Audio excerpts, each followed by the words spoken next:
இப்ப அண்ணாமலைஜி வந்து என்ன நினைக்கிறாருன்னா வந்தோன்னா முதலமைச்சர் ஆகும்னு நினைக்கிறாரு. அப்படி நினைச்சாருன்னா அவர் வந்து அன்னைக்கு இந்த இப்ப ஒரு அமைப்பு ஆரம்பிச்சிருக்கல 2021 அந்த அமைப்புல இருந்துக்கணும், கட்சியில வந்துடக்கூடாதுங்க. தோத்துறோன்னு பயந்து சீட்டு கேட்கல.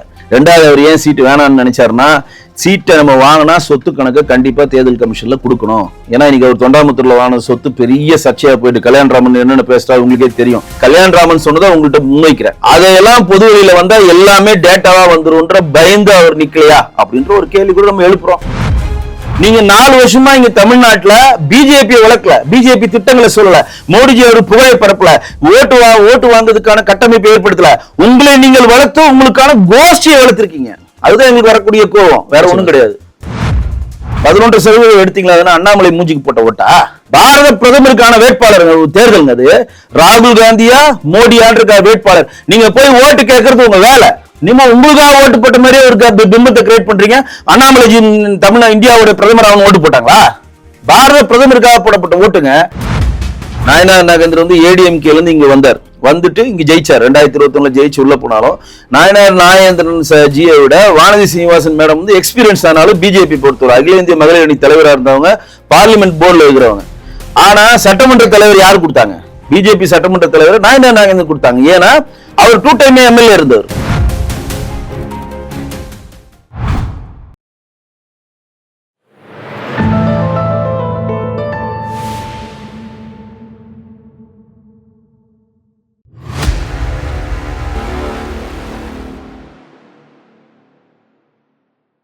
தாமரை டிவி நேயர்கள் அனைவருக்கும் வணக்கம். இன்றிடமுடன் இணைந்திருக்கும் சிறப்பு விருந்தினர் தமிழக பாஜகவின் கலை மற்றும் கலாச்சார பிரிவின் மாநில செயலாளர் வெங்கடேசன் அவர்கள். சார் வணக்கம். வணக்கம் சார். சார், நேற்றுக்கு அமர் பிரசாத் ரெட்டி அவர்கள் தமிழக பாஜகலேருந்து விலகியிருக்காங்க. ஒரு மிகப்பெரிய குற்றச்சாட்டை வச்சுருக்காங்க. என்ன அப்படின்னா, தமிழக பாஜக 5 தலைவர்களுடைய கண்ட்ரோலில் தான் இருக்குது. அவங்க என்னதான் தோல்வி பெற்றாலும் சரி, நிறைய பொசிஷன்ஸ்லாம் கொடுத்தாலும் சரி, அவங்களுக்கு தான் மீண்டும் மீண்டும் சீட்டு கிடைக்கும். அப்போ உழைச்சவங்க நாங்கள்லாம் என்ன பண்ணுறது அப்படின்னு சொல்லிட்டு ஒரு சில குற்றச்சாட்டுகள் வச்சுருக்காங்க. நீங்கள் எப்படி பார்க்குறீங்க? என்ன உழைச்சார் ஒரு கட்சிக்கு? லீக் கபடி போட்டின்னு சொல்லி அண்ணாமலையோட சேர்ந்து மோடி கபடி போட்டி நடக்கிறேன்னு சொல்லி போய் நடத்தினாரு. யாரையோ ஒருத்தரை வந்து போட்டியில் வென்றெடுத்துறான்னு சொல்லிட்டு பக்கத்துல இருந்து சொல்லி கொடுத்து அண்ணாமலை பக்கத்துல இருந்தே சொல்லி கொடுப்பாரு, இப்படி பேசு இப்படி பேசுன்னு. அவர் என்ன கட்சிக்கு உழைச்சார்? முதல்ல அவர் என்னைக்கு கட்சிக்கு வந்தார்? அண்ணாமலைஜி இவரை கொண்டு 13 வந்தேன்னு சொல்லி வீடியோ போட்டிருக்காரு. சும்மா வீடியோல வாயில இருந்தாலும் வட சுருவரில் வல்லவருங்க. இன்னைக்கு வந்து அண்ணாமலை பக்கம் போனவங்க எல்லாம் வாயில் வட சுருவரில் வல்லவர்கள்னு ஒரு பட்டத்தையே கொடுக்குறேன். ஏன் அப்படி சொல்றேன்னா, அண்ணாமலைஜி பின்னாடி பெரிய பெரிய ஒரு பாதுகாப்பை மத்திய அரசு கொடுத்தது. அண்ணாமலைஜி பின்னாடி மிகப்பெரிய ஒரு கட்டமைப்பை மத்திய அரசு பின்னாடி இருந்து இயக்குச்சு. அந்த மத்திய அரசு கொடுத்த பாதுகாப்பின், மத்திய அரசு கொடுத்த அந்த கட்டமைப்புனாலதான் நான் அண்ணா அறிவாலயத்துல இருந்து ஒரு செங்கலையும் உருவேன்னு தைரியமா அவர் பேச முடிஞ்சது. இன்றைக்கு மத்திய அரசினுடைய பாதுகாப்பும் இல்லை, ஒய்பிரிவும் எனக்கு வேணாம், நான் வந்து தன்னிச்சையா இருக்கிறேன் அப்படின்னா எந்த அடிப்படையில் அவர் வந்து மக்கள் மனதில் போயிட்டு பாதுகாப்பற்ற தன்மையில சந்திப்பார்ன்ற ஒரு கேள்வி எழுது. இது ஒண்ணு. இப்ப இவர் அமர் பிரசாத் ரெட்டி வந்து 2021-22 அண்ணாமலைஜி வந்த பிறகுதான் அவருக்கான ஒரு துறையை கிரியேட் பண்றாரு அண்ணாமலைஜி. முன்னாடி விளையாட்டுத்துறைன்னு ஒண்ணு கிடையாது பிஜேபியில. நாங்களாம் 16-18 வருஷமா இருக்கேன். விளையாட்டுத்துறைன்னு ஒண்ணு கிடையாது. விளையாட்டுத்துறைன்னு ஒன்று கிரியேட் பண்ணி அதில் இவர் பண்ண வச்சு, இவர் மேலே அலிகேஷனுக்கு வந்து மாரிதாஸ் போட்ட வீடியோவை போய் பாருங்க. இவர் என்னென்ன கூத்தடிச்சிருக்காங்களா எங்களுக்கு தெரியும், தெரியாமலாம் இல்லை. இதனால் வரையும் எங்களுக்கு இதெல்லாம் தெரியல, இப்போ பேசுகிறேன் அப்படிலாம் கிடையாது. கட்சி கட்டுப்பாட்டுக்காக நாங்கள் கம்னு இருந்தோம். இப்போ நீங்கள் வெளியில் போய் அவதூறு பேசணும், நாங்களும் அவதூறு சொல்லுவோம். 5 பேர் கட்டுப்பாட்டில் இருந்ததுன்னா அன்னைக்கு அண்ணாமலைஜி தமிழ்நாட்டினுடைய மாநில தலைவராக இருக்கப்ப மைக்கேல் பெட்டியில் போய் மதம் மாற்றம் வருதுன்னு சொல்லிட்டு நான் 1 கோடி ரூபா வந்து பிச்சை எடுத்தாவது கொடுப்பேன்னு சொன்னார். யாரை கேட்டு கொடுத்தாரு? கோர் கமிட்டி கேட்டாரா? தேசிய தலைமையை கேட்டாரா? யாரை கேட்டு கொடுத்தாரு? கொடுக்கல. நம்ம ஈஸ்வரன் கோயில் கிட்ட குண்டு வெடிப்பு நடந்ததுல கோயம்புத்தூர்ல, பேட்டரி குண்டு வெடிச்சதுல கார்ல, அது வெடிச்சோன்னா வானதி அக்கா வந்து கோயம்புத்தூர் தழுவிய உண்ணாவிரத போராட்டம் கடையெடுப்பு சொல்லி ஒரு அறிக்கை விடுறாங்க. அப்போ உண்ணாவிரதம் கடையெடுப்புலாம் பந்தெல்லாம் நடத்த முடியாதுன்னு சொல்லி கோர்ட்ல ஒரு பெரிய சிட்டு இருந்தாலும் நீதிமன்றம் போகுது. நீதிமன்றத்துல போறப்ப நீங்க என்ன சொல்லணும்? வானதி அக்கா சொல்லிட்டாங்க, நாங்க என்னன்னு கட்சியில முடிவெடுத்து சொல்றோம் அப்படின்னு தானே சொல்லணும். என்னமா சொன்னார் அண்ணாமலை தரப்பு அன்னைக்கு நீதிமன்றத்துல? வானதி அக்கா சொன்னது அவங்க தனிப்பட்ட கருத்து, தமிழக பாஜகவினுடைய நிலைப்பாடு பந்த் நடத்துறதுக்கு தேவையில்லை அப்படின்னாரு. யார் கண்ட்ரோல் இருந்துச்சு அன்னைக்கு பாஜக? அன்னைக்கு அவங்க அமைதி காத்தாங்களா இல்லையா? ஏன்னா மாநில தலைவர்ன்ற அமைதி காத்தாங்களா? கரெக்டா? இதனாச்சும் வந்து அவர் இருந்தப்ப இருந்த விஷயங்கள்லாம் அவர் மாநில தலைவருடைய தூக்கியாச்சு. நாயனார் இருந்தா தலைவர். கரூர்ல 41 பேர் செத்து போறாங்க. இன்னைக்கு விஜய் இவ்வளவு பெரிய ஆளா வளர்ந்திருக்கிறாருன்னா அதுக்கு காரணம் அண்ணாமலைன்ற ஒரே ஒரு நபர்னாலதான் விஜய் இவ்வளவு தூரம் வளர்ந்து நிக்கிறார். வம்படியா போய் விஜய்க்கு ஆதரவு கொடுத்தாரு. விஜய் அண்ணா நீங்க கவலைப்படாதீங்கன்னா திமுக தானே இந்த வேலை பண்ணுச்சுன்னு அன்னைக்கே விஜய திமுகவும் மற்ற தலைவர்களும் மிகப்பெரிய ஒரு பிரஷரை கொடுத்துருந்தா இன்னைக்கு தாவேக்கான்ற ஒரு கட்சியே இருந்திருக்காது எனக்கு தெரிஞ்சு. ஏன்னா 10 நாள் அந்த கட்சியே இல்லை. இவர் போய் வாலண்டியா வம்படியா எங்க எடப்பாடி பக்கம் விஜய் போயிடுவாரோன்னு போய் ஒரு ஆதரவு கொடுத்தாரு. ஒரு கதை. அங்க போய் என்ன சொல்றாரு, இவர் மாநில தலைவர் இல்ல, நல்லா கேட்டுங்க, மாநில தலைவர் இல்ல, பாதிக்கப்பட்ட அனைவருக்கும் 1 லட்சம் ரூபாய் பிஜேபி கொடுக்கணும் இவர் அறிக்கை கொடுக்குறாரு. மாநில தலைவர் இங்க நான் இருக்கிறார். அந்த மாவட்ட தலைவர் கமலாலயத்தில் கேட்பாம்புல இருக்கு, சார் அந்த மாதிரி 1 லட்ச ரூபா கொடுக்குறேன்னு சொல்லியிருக்கீங்க, நாங்க போனா அங்க எல்லாம் கேட்கறாங்கன்றப்ப கமலாலயம் சொல்லிச்சு, மாநில தலைவர் சொன்னாதான் தருவோம், அவர் மாநில தலைவர் இல்ல. ஓவர் லுக்கிங் புரியுதா உங்களுக்கு? எந்த இடத்துக்கு போனாலும், அதாவது இலை வீட்டுக்கு போனா நான் தான் பணமா இருக்கணும், கல்யாண வீட்டுல போனா நான் தான் மாப்பிள்ளையா இருக்கணும்ன்ற ஒரு மனப்பான்மை அவருக்கு என்னைக்குமே இருக்குது. நான் விமான நிலையத்தில் இனிமேல் பேட்டி கொடுக்க மாட்டேன்னு சொல்லிட்டு 2 விமானம் முடிஞ்சவங்க 3வது விமானம் வம்படியா போய் பேட்டி கொடுக்குறது. அன்னைக்கு எவனா ஒரு இடத்துல ஸ்கோர் பண்ணக்கூடாதுன்னு புதுசா எதனா கிரியேட் பண்றது. இந்த 5 பேருடைய கண்ட்ரோல்ல இருக்குன்றது யார் சொல்றது? அமர் பிரசாத் ரெட்டி சொல்றாரு. நீங்க வந்தோன்னு உனக்கு விளையாட்டுத்துறை தூக்கி கொடுத்தமே, எது கொடுத்தோம்? அடிப்படை உறுப்பினராரு, கட்சிக்கு படி செய், மண்டல் உறுப்பினர், கிளை தலைவராக, இப்ப 21 பேரை சேர்த்து கிளை தகுதி பெற்ற கிளையை மாத்து, கிளை தலைவராக, மண்டல் தலைவராக, மாவட்ட தலைவராக, மாநிலத்துக்கு வா, அப்புறம் வா பொறுப்புக்கு. நாங்களாம் அப்படிதான் வந்தோம். தூக்கி எங்க நேரடியாக விளையாட்டுத்துறை கொடுத்தாங்களா? தூக்கி கொடுத்தாங்களா? எங்களுக்கு எல்லாமே பேஸ் பண்ணி தானே வந்தோம். ஒரு மண்டல வேலை செஞ்சு மாவட்டம் ஊடக பிரிவுல மாவட்ட செயலராக பொடிப்பு அதுக்கப்புறம் தாங்க நாங்க மாநிலம் வந்தோம். ஒவ்வொரு அடியா ஒவ்வொரு ஸ்டெப்பா எடுத்தாங்க வச்சோம். அவனுக்கு வந்தோன்னு தூக்கி நேரடியா கொடுத்தாங்களா? இப்ப சொல்ல வேண்டியதானே, நான் அடிப்படையா உறுப்பினரா இருக்கேன், நான் வேலை செய்யறேன், அண்ணாமலைக்கு சொம்பு சுக்குற வேலை நான் செய்ய மாட்டேன். அவர் 22,000 புக்கு படிச்சாரு பிளைட்ல. இவன் பக்கத்துல பார்த்த மாதிரியே சொன்னான். அவர் பிளைட்ல ஏறணும்னு அந்த எந்திரன் படத்துல ரஜினி படிப்பார்ல, பிஸ்குன்னு பிஸ் எல்லா புக்கும் படிச்சுட்டு மெமரில, அந்த மாதிரி கதையில தான். நீங்க சொம்பு அடி இல்லைன்னு சொல்ல, அது என்னவோ அமர் பிரசாத் ரெட்டிக்கும் அண்ணாமலைக்கும் ஒரு மியூச்சுவலான ஒரு கூட்டு இருக்கு. அது என்ன கூட்டுலாம் நமக்கு தெரியாது. நீங்கள் இன்றைக்கு தமிழ்நாட்டில் எந்த மாநில தலைவரும் தன்னிச்சையான முடிவை எடுக்க முடியாது. ஏன்? இது தேசிய கட்சி. கோர் கமிட்டி ஒரு முடிவு எடுக்கும், தேசிய தலைமையின் ஒப்புதல் பெற்ற பிறகு என்ன முடிவு எடுத்தாங்களோ அதை பிரஸ்ல அறிவிக்கிற வேலையை தான் மாநில தலைவர் செய்வார். சரி, இப்போ அந்த விஷயத்துக்கு வந்தோம் அப்படின்னா, இப்போ மாநிலத்தில் இருக்கக்கூடிய கட்சிக்கு முழு சுதந்திரம் இருக்குது. தலைவருக்கு எங்கேயும் டெல்லியில் போய் பர்மிஷன் கேட்கணும் அப்படின்ற விஷயம் இல்லை. இங்கே ஒரு மாநிலத்துக்கு ஒரு முடிவு எடுக்கணும் அப்படின்ற ஒரு விஷயம் இருக்குது. அது இப்போ உடனே எடுக்கணும். அதுக்கு போய் டெல்லியில் போய் பர்மிஷன் கேட்டு கோர் கமிட்டி மீட்டிங்லாம் போட்டு 1 வாரம் கழிச்சு பர்மிஷன் அது இங்கே செய்கிறதுக்குள்ள அந்த அரசியல் கலாமே முடிஞ்சு போயிடுமே. இங்கேயான நிலைப்பாடு இங்கே தானே எடுக்கணும். அதாவது ஒவ்வொரு மண்ணுக்கும் மண் சார்ந்த பிரச்சனைகளுக்கு தலைமைக்கு சில ஒப்பீனியன்ஸ் கொடுத்துருப்பாங்க. நீங்க மாநில தலைமைக்கு எல்லாத்தையும் கேட்கணும் அவசியம் இல்லைங்க. ஒரு கூட்டணி சம்பந்தமா மாநில தலைமை தான் முடிவு எடுக்கும். ஒரு ஃபண்ட் சிச்சுவேஷன், இப்ப நீங்க ஒரு கட்டடம் பயங்கரமா இடிஞ்சு போச்சு, அந்த கட்டடத்துக்கு ஒரு 2 கோடி ரூபாய் நிதி கொடுக்கணும்னு நீங்க முடிவு பண்ணீங்கன்னா மாநில தலைமையை கேட்கணும். ஒரு பில்டிங் வாங்கி கட்டுறீங்க, இப்ப பிஜேபிக்கு நல்லதாக கட்டுற 24 மாவட்டங்கள்ல சொந்த கட்டிடங்கள் இருக்கு.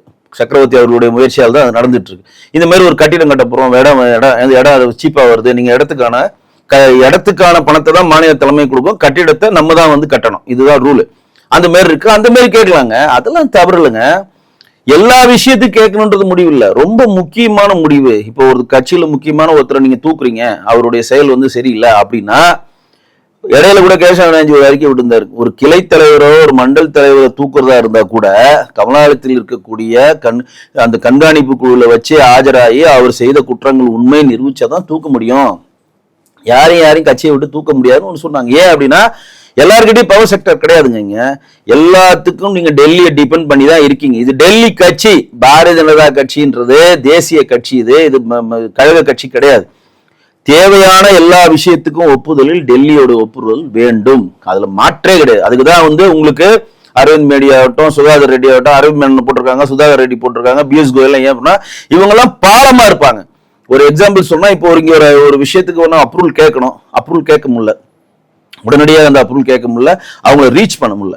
அப்ப அவங்களை ரீச் பண்ண முடியக்கூடிய ஒருத்தரை தான் பொறுப்பாளராக போடுவாங்க. உதாரணம் சொல்லணும், இப்ப இந்த கூட்டணி பேச்சுவார்த்தை நடந்துட்டு இருக்கு, டிடிவி வருவாரா வருவாரான்ற ஒரு ஸ்லைக் போயிட்டே இருக்கு. பியூஷ் கோயல போட்டாங்க, ஒரே ஒரு நாள் வந்தார், டிடிவி கேட்கிறார், உங்களுக்கு என்ன எக்ஸ்பெக்டேஷன்ஸ், இது உடனே அமித்ஷா பேசுறாரு, இந்த எக்ஸ்பெக்டேஷன் ஓகே ரைட், கூட்டணிக்கு ஆகல, முடிஞ்சிருச்சு. நான் சொல்ற பாயிண்ட் உங்களுக்கு புரியுதா? ஏன்னா நேரடியாக மோடிஜி அவர்களிடம், நேரடியாக அமித்ஷாவுடன் பேசுற அந்த கனெக்டிவிட்டியான ஒரு ஆளை தாங்க இங்க தலைமை போடுவாங்க. இப்ப நான் சொல்றோம், தலைவர்கிட்ட சொல்றோம், தலைவர் என்ன சொல்லுவாரு, நான் என்னன்னு கேட்டு சொல்றதா அவர் சொல்ல முடியும், அவர்கிட்ட அந்த பவர் இருக்காது. அவருக்கு அங்கே வந்து கேட்டு அந்த பிஏட்ட கொடுத்து அப்பாயின்மெண்ட் வாங்கி ஃபோனில் பிடிச்சி சார் இந்த மாதிரி இருக்கு டெல்லி வாங்க பேசுவோம் அப்படின்னு நேரடியாக பேசுவாங்க. இதுதான் இப்போ இங்கே வந்து எல்லா எடுக்கிற முடிவும் தன்னிச்சையாக யாருமே எடுக்க முடியாதுங்க. இப்போ அண்ணாமலைஜி வந்து என்ன நினைக்கிறாருன்னா வந்தோன்னா முதலமைச்சர் ஆகும்னு நினைக்கிறார். அப்படி நினைச்சாருன்னா அவர் வந்து அன்னைக்கு இந்த இப்போ ஒரு அமைப்பு ஆரம்பிச்சிருக்கல 2021 அந்த அமைப்புலேயே இருந்துக்கணும், கட்சியில் வந்துடக்கூடாதுங்க. கட்சின்றது தலைமை என்ன சொல்லுகிறதோ அதுக்கு கட்டுப்பட்டாதாங்க நீங்க இந்த கட்சியில் இருக்க முடியும். உங்களோட விஷயம் தாந்தோணித்தனமா நீங்க பண்ற கூத்துக்கெல்லாம் கட்சி ஆள் கிடையாதுங்க. உங்களுக்கு அறிவார்ந்த சிந்தனை பெரிய அப்பா டக்கரா நீங்க இருந்தீங்கன்னா தனியார் அமைப்பு ஆரம்பிச்சுல உங்க திறமையை காட்டுங்க, ஆட்சியை பிடிங்க, யார் வேணானது. ஆனால் நீங்கள் ரொம்ப நாள் என்னமோ பிஜேபியில சேவை செய்த மாதிரியும் பிஜேபி உங்களோட தடுத்த மாதிரியும் இப்ப அண்ணாமலைஜி வந்து கோயம்புத்தூர்ல தோத்தார நம்ம போய் தடுத்தமாவர யாருமே கோயம்புத்தூர்ல நான் எங்களை மாதிரி எல்லாம் போய் பிரச்சாரம் பண்ண பிரச்சாரத்துல அண்ணாமலைக்கு ஓட்டு போடாதுன்னு சொன்னோமா? இந்த 2026 அவருக்கு சீட்டு மறுக்கப்பட்டதுக்கான காரணம் என்ன சார்? 2026 சீட்டு மறுக்கப்பட்டதுக்கு ஒரு காரணம் இல்ல. அவர் வந்து தோத்துறோன்னு பயந்து சீட்டு கேட்கல. ரெண்டாவது அவர் ஏன் சீட்டு வேணாம்னு நினைச்சாருன்னா சீட்டை நம்ம வாங்கினா சொத்து கணக்கு கண்டிப்பா தேர்தல் கமிஷன்ல கொடுக்கணும். ஏன்னா இன்னைக்கு அவர் தொண்டாமுத்தூர்ல வாங்கின சொத்து பெரிய சர்ச்சையா போயிட்டு கல்யாணராமன் என்னென்ன பேசுறாரு உங்களுக்கே தெரியும். அண்ணாமலை பிரிக்ஸ்ன்னு சொல்லி திண்டுக்கல்ல ஒரு சர்ச்சை வந்து ஏற்கனவே நிர்மலா சீதாராமன் ரைடே விட்டாங்க. அங்க அவர் சிக்கமங்களூர்ல அவர் பிளாட் கட்டி விற்கிறதா சொல்றாங்க. இதெல்லாம் வந்து வாய்மொழி வந்த செய்தி, நம்ம கிட்ட ப்ரூஃப் கிடையாது. கல்யாணராமன் சொன்னதை உங்கள்கிட்ட முன்வைக்கிறேன். அதையெல்லாம் பொது வழியில வந்தா எல்லாமே டேட்டாவா வந்துரும்ன்ற பயந்து அவர் நிக்கலையா அப்படின்ற ஒரு கேள்வி கூட நம்ம எழுப்புறோம். ரெண்டாவது நின்னா தோத்துருவோன்ற பயந்து கூட அவர் நிக்காம போயிருக்கலாம். எல்லாமே இருக்குங்க. நீங்கள் வந்து மக்களுக்கு சேவையாற்றுன்ற எண்ணம் இருந்தா அது பிஜேபி உள்ள இருந்து ஆற்றுனா பிஜேபி இருந்து வெளியே ஆற்றுறாங்க. பிஜேபி விட்டு வெளியே போய் தான் நீங்க மக்களுக்கு சேவை செய்ய முடியுமா? பிஜேபி உங்க கையை பூச்சி இழுத்துதா? யாருக்கும் சேவை செய்யாத. டெய்லி போய் பிஜேபி பத்தி தப்பா பேசு, நம்மளோட இந்துத்துவ கொள்கைக்கு எதிராக பேசு, மோடிஜியை திட்டு, அமித்ஷா திட்டுன்னு பிஜேபி சொல்லிச்சா? சேவையாற்றுன்னு ஒருத்தனுங்கன்னா விலை போற சரக்கு எங்க இருந்தாலும் விலை போவோங்க. கரெக்டு தான். அது கூரை ஏறி கோழி பிடிக்காதவன் வானை ஏறி வைகுண்டம் எப்படிங்க போவ? உங்களுக்கு இவ்வளவு கட்டமைப்பு கொடுத்துருக்கோம், என்ன ஒய்பிரிவு பாதுகாப்பு கொடுத்துருக்கோம், நீட்ட இடத்துல எப்போ பறக்கிறதுக்கும் ஃபிளைட் டிக்கெட்டு, ஹெலிகாப்டர்ல எந்தெந்த இதுக்கு போறீங்களோ ஹெலிகாப்டருக்கு எல்லா விஷயங்களும் போறதுக்கான ஹெலிகாப்டர்ஸ், உன்னை சுத்தி அல்லக்கைங்க, நீ சிங்கம் வருது புலி வருதுன்றதுக்காக ஒரு வார் ரூம் செலவு, இவ்வளவும் நீங்கள் கொடுத்து உங்களால ஒரு முட்டை தான் போட்ட முடிஞ்சு தவிர எதுவுமே இல்லாம நீங்க அங்க போய் நம்பர் டெலிவரி பண்ணுவீங்களா? சரி, நீங்க 2021 கட்சிக்கு வந்தீங்க, கர்நாடகா பொறுப்பாளராக அவங்க போட்டாங்க, தோத்து போச்சா பிஜேபி? தோத்து போச்சுல இல்லையா? இங்க மாநகராட்சி தேர்தலில் தோத்து போனோமா இல்லையா? இங்க நாடாளுமன்ற தேர்தலில் தோத்து போனோமா இல்லையா? இங்க சட்டமன்ற தேர்தலில் சரி கட்சி தான் தோத்து போச்சு. நீங்க ஜெயிச்சிங்களா? அரவங்குறிச்சியில் நீங்க ஜெயிச்சிங்களா? கோயம்புத்தூர்ல ஜெயிச்சிங்களா? கோயம்புத்தூர்ல தான் கொங்கு வேளாள கவுண்டர் அதிகமா இருக்காங்க. என்னுடைய பேஸ் கோயம்புத்தூர் தான். அடம் பிடிச்சி கோயம்புத்தூர்ல போனேன். விஜயகாந்த் விருதாச்சலத்தில் நிக்க வேண்டியதானே? உங்களுக்கு தான் சிங்கம் வருது புலி வருதுன்னு சும்மா அப்படியே பிரகடண்டா பண்றீங்களா? தலைவர் வந்து விட்டார், நெருங்கி விட்டார், தலைவர் டயர் வந்து சுத்த ஆரம்பித்து விட்டது, தலைவர் கிட்ட வந்து விட்டார், கை காட்டி விட்டார்னு படம் ஓட்டின வாடுறமா வச்சு எதுக்கு நீங்க கோயம்புத்தூர்ல போய் நிக்க வேண்டியதானே? தர்மபுரியில நிக்க வேண்டியதானே? பயம் தானே? அப்படி சரி, அப்படி கூட இன்னும் ஜெயிச்சிங்களா? அதுவும் இல்லை. அப்ப நீங்கள் 2020 கட்சிக்கு வந்ததுல இருந்து தேர்தல்ல, அதாவது பொலிட்டிக்கல் உடைய கேட்டகரியில நீங்கள் டெலிவரி பண்ணதெல்லாம் முட்டை முட்டை முட்டை முட்டை. இந்த முட்டையை இங்கதான் போட்டு அங்கேயும் போய் போட போறீங்க, அவ்வளவுதான். அதுக்கு ஒரு சாக்கு சொல்லிட்டு போறீங்க. சரி, இப்போ ஒரு முக்கியமான குற்றச்சாட்டு என்ன வைக்கிறாங்க அப்படின்னா, தமிழிசை சவுந்தரராஜன் அவர்கள் மேலே நேரடியாக வைக்கிறாங்க. என்ன அப்படின்னா 2021 அவங்க தோல்வி பெற்றாங்க. அதுக்கு முன்னாடி மாநில தலைவராக இருந்தாங்க, நிறைய எலெக்ஷனில் போட்டி போட்டாங்க, மீண்டும் அவங்களுக்கே தான் சீட்டு கொடுக்குறாங்க. கவர்னர் பதவியெல்லாம் கொடுத்தாங்க, லெஃப்டினன்ட் கவர்னர், புதுச்சேரி அடிஷனல் கவர்னர்லாம் கொடுத்தாங்க. எல்லா பதவிகளும் தாண்டி வந்து மீண்டும் அவங்களுக்கே தான் சீட்டு கொடுக்குறாங்க. சீட்டு அறிவிக்கிறதுக்கு முன்னாடி மயிலாப்பூரில் போயிட்டு இபிஎஸ் அவங்களோட பிரச்சாரம் பண்ண ஆரம்பிச்சாங்க அப்படின்றாங்க. திரும்ப அந்த 5 தலைவருக்கு தான் சீட்டு கிடைச்சிட்டே இருக்கு அப்படின்ற குற்றச்சாட்டை வைக்கிறாங்க. இல்லை, திரும்ப 5 தலைவர் யாருக்கு கிடைச்சது? தமிழிசை மேடம்க்கு கிடைச்சது, வேற யாருக்கு கிடைச்சது? ஓகே, இப்போ இவங்களை வச்சு கூட சொல்லுங்க. இப்போ இவங்களுக்கே தானே திருப்பி சீட் கிடைக்குது. அதாவது ஒரு விஷயம் தெரிஞ்சுங்க, நீங்கள் வந்து தமிழிசை மேடம் வந்து 2 முறை கவர்னர் இருந்துட்டு ஃபில் பண்ணாமல் வெளியில் வராங்க, மக்கள் சேவை பணியாற்றுன்னு வராங்க. அதற்கு வந்து இப்போ நீங்கள் நினைக்கிற மாதிரி தமிழிசைக்கு வந்து சொல்லிட்டாங்க தேர்தல் நிற்க போகிறாங்களாம் தூக்கிலாம் கொடுத்துட மாட்டாங்க. அது பல ஃபைல்ஸ் மூவ் ஆகுங்க வெளியில், எல்லா மேலிடமும் போகும். மேலிடம் அதில் போயிட்டு இவங்களால என்ன பெனிஃபிட், இவங்க கட்சிக்கு என்ன செஞ்சுருக்காங்க, இவங்களை எப்படியாவது நம்ம ஜெயிக்க வச்சு நம்ம வந்து சட்டமன்றத்துக்குள்ளே அனுப்புனா கட்சிக்கு என்னென்ன நடக்கும், இவங்க வந்து இன்கேஸ் எடப்பாடி பழனிசாமி மாநில பெரிய லெவலில் ஜெயிக்கிறாருன்னு வச்சுக்க, ஒரு எக்ஸாம்பிள் ஜெயிச்சிருந்தாருன்னா துணைத் தலைவர் கூட நம்ம வாங்கலாம். அப்போ ஒரு நல்ல படித்த பெண்மணி ஒன்று, இந்த ஆஸ்பெக்ட்லாம் இருக்குங்க. நீங்கள் சீட்டு கொடுக்குறத மட்டும் பார்க்காதீங்க. தமிழிசை அக்கா வந்து ஒரு படித்த ஒரு டாக்டர், அவங்க ஸ்ட்ரைட்டா ஒரு மகப்பேறு மருத்துவர் அவங்க. பிளஸ் வந்து 2 முறை கவர்னரா இருந்திருக்காங்க, மாநில தலைவரா 2 டேர்ம்ஸ் கம்ப்ளீட் பண்ணிருக்காங்க. ஏற்கனவே தூத்துக்குடி தேர்தலில் போட்டிக்கிட்டு இருக்காங்க. நான் அவங்களுக்கு ஒர்க் பண்ணியிருக்கேன். 2016 விருவம்பாக்கத்தில் 18,000 ஓட்டு. அவங்க தான் வந்து விருவம்பாக்கத்தில் தனசேகர் தோக்கிறதுக்கு காரணமா ஓட்டுகளை பிரிச்சாங்க. VN ரவி அன்னைக்கு வென்றெடுத்தாரு, தூத்துக்குடியில தோத்தாங்க. ரைட்டா? இந்த வாட்டி அரசியல் கணக்கு யாராலுமே ஜட்ஜ் பண்ண முடியல. என்னுடைய தனிப்பட்ட முறையில் கேட்டீங்கன்னா, எடப்பாடி அவர்கள் பெரும்பான்மையா வெற்றி பெற்று நம்மளுடைய ஆட்கள்ல வந்து கிட்டத்தட்ட 27 பேர் நின்னாங்கல்ல, அதுல வந்து ஒரு 10 பேர் ஜெயிச்சு உள்ள போயிட்டு ஆட்சியில பங்குன்ற ஒரு கான்செப்ட் வந்தா படித்த ஒருத்தரை துணை முதலமைச்சராக கேட்கலாம். அப்ப படித்த ஒருவரா துணை முதலமைச்சரை உள்ள கொண்டு போகலாம். அவங்க வந்து ஓபிசி சமுதாயத்தை சேர்ந்தவங்களா இருக்கலாம். அவங்களுக்கு அரசியல் அனுபவம் வேணும். ஏன்னா சட்டமன்றத்தை எப்படி வழி நடத்தணும்ன்ற கண்டிஷன் வேணும். இப்ப நாயனார் நாகேந்திரன் வந்து ஏடிஎம்கேல இருந்து இங்க வந்தார், வந்துட்டு இங்க ஜெயிச்சார். 2021 ஜெயிச்சு உள்ள போனாலும் நாயனார் நாகேந்திரன் ஜியை விட வானதி சீனிவாசன் மேடம் வந்து எக்ஸ்பீரியன்ஸ் ஆனாலும் பிஜேபி பொறுத்தவரை அகில இந்திய மகளிர் அணி தலைவராக இருந்தவங்க, பார்லிமெண்ட் போர்டில் இருக்கிறவங்க. ஆனா சட்டமன்ற தலைவர் யாரு கொடுத்தாங்க?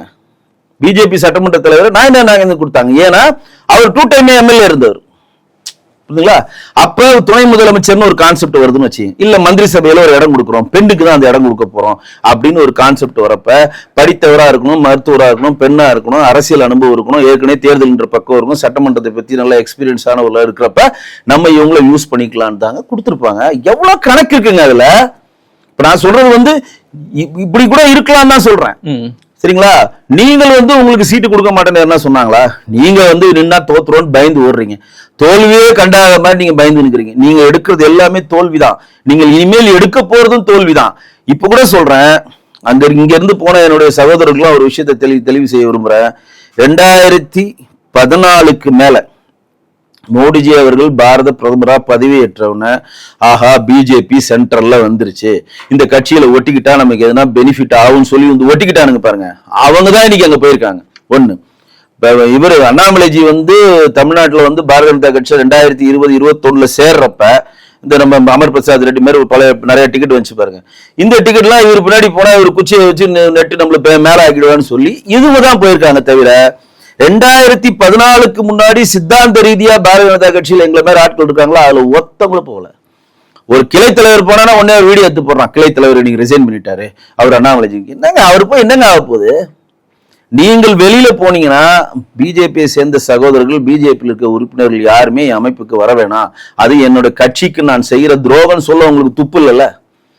இன்னைக்கு எவ்வளவு பெரிய துரோகத்தை அவங்க செஞ்சிருக்காங்க. நாங்க போறோம், நீங்க யாரும் உங்களை கையை பிடிச்சி இழுக்கல. நாங்க சொல்றது சித்தாந்தத்தை தவிர நீங்க போயிடாதீங்க. இங்க பிஜேபியில பணம் சம்பாதிக்க முடியாது எங்களை மேல ஆட்களுக்கு எல்லாருக்குமே தெரியல. பிஜேபியில ஒரு தை சாதத்தை வாங்கி சாப்பிட்டு நாங்கள் கட்சி பணி செய்வோம். இங்க கட்சியில நீங்க எவ்வளவு வேலை செஞ்சாலும் பணம் கிடையாது, குவார்டர் கிடையாது, பிரியாணி கிடையாது. அப்பெல்லாம் நாங்களே ஏன் இவ்வளவு நாள் எல்லாருமே இருக்கிறாங்க?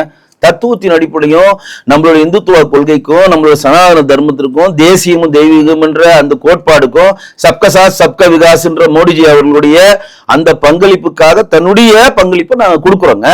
அப்படித்தானே கொடுத்துட்டு இருக்கோம். நீங்க அதை விட்டு வெளியே போனா சித்தாந்தத்தை விட்டு தான் வெளியே போறீங்க. இப்ப திராவிடன் மாடல் ஒரு சித்தாந்தம், அண்ணாமலைக்கு என்ன சித்தாந்தம் இருக்கு? நீங்க எந்த சித்தாந்தத்தை அண்ணாமலைஜி வச்சாலும் அது துரோக சித்தாந்தம் தானே. ஏங்க உள்ளுக்குள்ள இருந்தே நீங்க ஃபைட் பண்ணி வென்றெடுக்க முடியாம வெளியில போய் எப்படிங்க ஃபைட் பண்ணுவீங்க? யார்கிட்ட ஃபைட் பண்ணுவீங்க? உங்ககிட்ட ஒய்பிரிவு பாதுகாப்பு தரோம், சென்ட்ரல்ல எல்லா ஐபிஎஸ் அதிகாரிட்டையும் பேசக்கூடிய தன்மை இருக்கு. மோடிஜிட்ட நேரவே ஹாட்லைன்ல பேசலாம், அமித்ஷாட்ட ஹாட்லைன்ல பேசலாம். அந்த தைரியத்தில் தான் நீங்க வந்து நம்ம அண்ணா அறிவாலயத்துல ஒரு செங்கலை உருவன்னு வீராப்பு கட்டினீங்க. இப்ப போயிட்டீங்களா, உங்க பின்னாடி யார் மேல எப்படி வீராப்பு கட்டுவீங்க? காட்ட முடியாதுல்ல. இப்ப டெய்ஸி அவர்கள் பேட்டியெல்லாம் பார்த்தா தலையே சுத்துது. கல்யாணராமன் அவர்கள் பேட்டியை பார்த்தீங்கன்னா தலையை சுத்தி. எனக்கு அந்த மாதிரி எக்ஸ்பீரியன்ஸ்லாம் இருக்கு. நான் அதை பத்தி சொல்ல விரும்பலாம். சித்தாந்த ரீதியா மட்டும் தான் நான் அண்ணாமலைஜி விமர்சிப்பதில் பர்சனல் ரீதியா எந்த விமர்சனமும் கிடையாது. அது நமக்கு தேவையில்லை. சித்தாந்த ரீதியா வந்து நீங்கள் இங்க இருக்கிறப்ப பிஜேபி உங்களை வளர்க்க சொல்லி உங்களுக்கு இவ்வளவு பணத்தை நாங்க செலவு பண்ணா நீங்க உங்களுக்கான கூட்டத்தை வளர்த்து வச்சிருக்கீங்க. உங்களுக்கான கூட்டத்தை நீங்க பெரிய ஹீரோ மாதிரி வார் ரூம் வச்சு நீங்க வடிவமைச்சிருக்கீங்க. ஆனா அந்த வார் ரூம் வந்து ஒரு செல்லா காசு. அந்த வார் ரூம் மூல நீங்க பிஜேபியில் நின்று எல்லா தேர்தலும் முட்டை தான் போட்டுச்சு. முட்டை போட்ட தலைவர் எப்படிங்க ஜேசியை ஏத்துக்கும்? இன்னைக்கு சுகந்து உங்க செட்ல சேர்ந்தவர் தாங்க சுகந்த அதிகாரி. உங்க செட்ல சேர்ந்தவர் தானேங்க இன்னைக்கு மேற்கு வங்கத்தை வென்றெடுத்துக்காரா இல்லையா? உங்களுக்கு அப்புறம் சேர்ந்தவர் தான் ராஜீவ் மேனன். ராஜு கேரளால மாநிலத்தில் இருக்காரு. ஒரு மேயரை வென்றெடுத்து கொடுத்தாருல திருவனந்தபுரத்துல, திரிஷூர்ல சுரேஷ் மேனன் வென்றெடுத்து கொடுத்தாருல, அதே மாதிரி ஒரு 3 எம்எல்ஏக்கள் வென்று கொடுத்துருக்காங்களா. உங்களுக்கு அப்புறம் வந்தவர் தானே தெலுங்கானால 8 MP வின் பண்ணிருக்காங்களா தெலுங்கானால. உங்களுக்கு அப்புறம் வந்தவனா அசாமுங்க பிஸ்வாஸ் சர்மா இன்னைக்கு 2 வாட்டி தக்க வச்சிருக்காங்களா இல்லையாங்க? வெற்றி கொடுங்க. ஒரு வெற்றியும் கொடுக்காம என்ன நீங்க கவனிக்கலாம். பிஜேபி தனிச்சு போட்டிட்டு இருக்காங்க, இங்க கூட்டணி நம்பி தானே போட்டிட்டு இருக்காங்க. இதை நம்ம தனிச்சு போட்டிட்டாதானே பிஜேபி வந்து ஒரு ஆளுங்கட்சியா வரப்போகுது அப்படின்னு சொல்லிட்டு 2024 தனிச்சு தானங்க போட்டிட்டோம். நீங்க சொல்றதுக்கு தாங்க பும்பு மாடு மாதிரி தலையாட்டினாங்க அன்னைக்கு. நீங்க நாங்க உலகத்திலே பெரிய அரசியல் ஞானினா 2024 நம்ம வந்து 2 பேரையும் அடிச்சிருவோம். அந்த நேரத்துல 2014 தேமுதிகவோட 18% வாங்கினாங்க, தேமுதிக இல்லாம 12% வாங்கி காமிச்சாங்கல்ல பிஜேபி. இந்த கணக்கை தயவு செய்து அதுக்கு அந்த எலெக்ஷன் முன்னாடி வரைக்கும் பிஜேபின்றது ஒரு நோட்டா கீழ இருக்கக்கூடிய கட்சி அப்படின்னு சொல்லி தவறுங்க நீங்க சொல்ற வார்த்தை. இந்த எலெக்ஷனுக்கு அப்புறமே அந்த விமர்சனம் போயிடுச்சுங்களா 2024 அப்புறம்? முதல்ல ஒரு விஷயம் தெரிஞ்சுங்க, 2014ஆம் ஆண்டு தேமுதிமுகவுடைய தலைமையில் கிடையாது பொன்னார் அவர் வந்து பெருசு 2 பெரிய சாதனை செஞ்சார். ஒரு சாதனை என்னன்னா டிஎம்கேட்டிலிருந்து காங்கிரஸை பிரிச்சார். டிஎம்கே கிட்ட எந்த கட்சியும் கூட்டணி சேராம பார்த்துக்கிட்டார். இது இந்த தயவு செய்து இங்க இருக்கக்கூடிய மக்கள் புரிஞ்சுக்கணும். இங்க சிங்கம் வருது புலி வருதுன்னு வாரம் வச்சு இங்க மாவாட்டரெல்லாம் வச்சுக்கூடாது. டிஎம்கே தனிச்சு விடப்படுகிறது, காங்கிரஸ் தனிச்சு விடப்படுகிறது. அப்ப மிச்சம் இருக்க கட்சியெல்லாம் பொன்னர் எதுல கொண்டு வர்றாரு? தேசிய ஜனநாயக கூட்டணியில கொண்டு வர்றாரு. எதுல கொண்டு வர்றாரு? வைகோ மறுமலர்ச்சி திராவிட முன்னேற்ற கழகம், தேசிய முற்போக்கு திராவிட கழகம் சொல்ற விஜயகாந்த் அவர்கள், பாரிவேந்தர் அவர்கள் சொல்லி கிட்டத்தட்ட எல்லாரும் 40 பேர்லயும் கொண்டு வந்து சீட் நிறுத்தி பிஜேபி எத்தனை இடம் அதில் போட்டிட்டாங்க? வெறும் 9 இடங்கள் தான் போட்டிட்டாங்க. 9 இடத்துல நம்ம வந்து கூட்டணியோட வாங்கின வாக்கு சதவீதம் 18.8%. கூட்டணி இல்லாம 9 இடத்துல வாங்கின சதவீதம் கிட்டத்தட்ட 11%. 18.8. அப்படியே 2014 2 வெற்றி பொன்னார் வென்றெடுத்திருக்காரு, அன்புமணி ராமதாஸ் வென்றெடுத்தார் பாட்டாளி. இன்னைக்கு 2024 அந்த தேமுதிகவும் மதிமுகவும் இல்லையே. இருக்கட்டுங்க, முழுசாக சொல்ல விடுங்க. அப்படியே வாங்க 2024 நீங்க உங்களுக்கு யார் யார் பிடிச்சிருக்கோ அதெல்லாம் சேர்ந்து கூட்டணியில் இருக்கிறீங்க. மதிமுக போயிட்டாங்க. தேசிய திராவிட முன்னேற்ற கழகம் இருந்தாலும் பிரயோஜனம் இல்லை. அவங்க ஏற்கனவே 2021 0.4% தான் ஓட்டு எடுத்தாங்க. தினகரனுடைய 60 சீட்ல நின்று, அது உங்களுக்கு தெரியும். ஓகேவா? எத்தனை இடங்களை போட்டிக்கிட்டீங்க? 23 இடங்கள்ல பிஜேபி போட்டிடுச்சு. எவ்வளவு வாக்கு சதவீதம்? கிட்டத்தட்ட நீங்க 23x6 நீங்க சட்டசபை தொகுதி ஏத்தீங்கன்னா எங்கேயோ போய் நிற்கும். அது நீங்க அதே 18%, நேரடியா 11ஐயும் கூட்டணி சேர்த்து 6% சேர்த்து 18% எடுத்திருக்கீங்க. 2014 18.8% எடுத்துட்டோம். 2 பேரை வென்று எடுத்துட்டோம். வெறும் 9 இடத்துல நின்று 2024 23 இடத்துல நின்று 18% தான் எடுத்தோம், முட்டை போட்டோம். இதுதான் இங்க வைக்கக்கூடிய செய்தி. 2வது என்னன்னா, நீங்கள் வந்து வெற்றி பெற்ற மாதிரி இந்த 11% நோட்டால் வந்து கொண்டு வந்த இந்த ஊத்துற வேலையை முதல்ல நிப்பாட்டுங்க. 1996 வேலாயுதம் பத்மநாபத்துல வென்றெடுத்தாரு அப்படின்னா இவர் அண்ணாமலைஜி வந்து பிரச்சாரம் பண்ணாரா? 1999 ராஜா அவர்கள் வென்றெடுத்தாங்க. நாகப்பட்டினம் மயிலாப்பூர்ல லட்சுமணன் வென்றெடுத்தாரு, தலையில வென்றெடுத்தோம். நாகப்பட்டினத்துல டிஎம்கே கூட்டணியோட 4 சீட் வென்றெடுத்தோம் அப்படின்னு அண்ணாமலைஜி வந்து பிரச்சாரம் பண்ணாரா? 2021 4 பேர் வென்றெடுத்தாங்கல்ல. காந்தி அவர்கள் வென்றெடுத்தாரு, வானதி அவர்கள் வென்றெடுத்தாங்க, நம்ம மொடக்குறிச்சி சரஸ்வதி மேடம் வென்றெடுத்தாங்க, நாயனார் வென்றெடுத்தாரு. அண்ணாமலை பிரச்சாரம் பண்ணாரா? சும்மா என்னங்க நோட்டாக்கலன்னு சும்மா அடிச்சு விடுறானுங்க. அவங்களுக்கு கூட வார் ரூம். அவங்களுக்கு எல்லாம் ஒரு எச்சரிக்கை பண்றேன். நீங்கள் கட்சிக்கு வந்து போட்டதெல்லாம் முட்டை முட்டை முட்டை முட்டை. இப்ப நீங்க போறது முட்டை தான். நீங்க சும்மா வந்து அப்புறம் இன்னொன்னு சொல்ல மறந்துட்டேன். 11% எடுத்தீங்களா? அண்ணாமலை மூஞ்சிக்கு போட்ட ஓட்டா? பாரத பிரதமருக்கான வேட்பாளர் தேர்தல் அது. ராகுல் காந்தியா மோடியான்ற வேட்பாளர். நீங்க போய் ஓட்டு கேட்கறது உங்க வேலை. நீங்க உங்களுக்காக ஓட்டு போட்ட மாதிரியே ஒரு பிம்பத்தை கிரியேட் பண்றீங்க. அண்ணாமலைஜி இந்தியாவோட பிரதமர் அவங்க ஓட்டு போட்டாங்களா? பாரத பிரதமருக்காக போடப்பட்ட ஓட்டுங்க. நீங்கள் வந்து இந்த பிஜேபி உள்ள சேர்ந்து கட்சியை வளர்க்கவும் இல்லை, அட் த சேம் டைம் வீழ்த்தவும் இல்லை. ஒரே விஷயம் என்ன பண்ணீங்கன்னா, சிங்கம் வருது புலி வருதுன்னு வாரம் வச்சு படம் காட்டினீங்க. அந்த படத்தை வந்து அரசியல் அறிவார்ந்த அரசியல் தெரியாம இப்ப உங்க பின்னாடி ஓடி வந்தானு பாருங்க, அவங்க நம்பலாம். எங்களை மாதிரி ஆட்கள் நம்ப மாட்டோம். அரசியல்ன்றது என்னன்னு எங்களுக்கும் தெரியும். ஒரு சாதாரண ஒரு நபரை வந்து காசை கொடுத்துட்டு பெரிய லெவலா கொண்டு போய் காட்டலாம். இன்னைக்கு தேதிக்கு முடியும். டிஜிட்டல் மீடியா வச்சு விஜய் ஜெயிச்சவொன்னா இவருக்கு ஆசை வந்துருச்சு, ஆஹா டிஜிட்டல் மீடியா வச்சு விஜய் ஜெயிச்சாரு, அதே டிஜிட்டல் மீடியா வச்சு தான் நம்ம படம் ஒரு நாள் ஓட்டிக்கிட்டு இருந்தோம். பட் முட்டையா போட்டு இருக்குமே, அவர் டெலிவரி பண்ணிட்டு இருக்காரு. அவரோட பேட்ச்ல படுத்த சசிகாந்த் செந்தில் திருவள்ளூர் ஜெயிச்சாரா இல்லையா? அவரோட பேட்ச்ல இந்த வருண்ராஜ் இன்னைக்கு வந்து சுகாதாரத்துறை அமைச்சரா இருக்காரா இல்லையா? அவங்களோட செட்டு தானே அவங்களாம் ஐஏஎஸ் கேடர்ல வந்து படிச்சவங்க தானே. நீங்க கர்நாடகாவில் போய் வெளிக்காட்டுல பறந்து பிரச்சாரம் பண்ணீங்க, கர்நாடகாவில் தோத்தீங்க. ஏங்க தோத்தீங்க? கேரளால போய் நான் பிரச்சாரம் பண்றேன், நான் அப்படியே மாத்தி அமைச்சதான் ஏன் கேரளால தோத்தீங்க? தமிழ்நாட்டுல இருந்த எல்லா தேர்தலையும் ஏன் முட்டை போட்டீங்க? அப்ப எங்க இருக்கு உங்களுடைய, நீங்கள் ஒரு கூட்டத்தை ஏற்படுத்துறீங்க.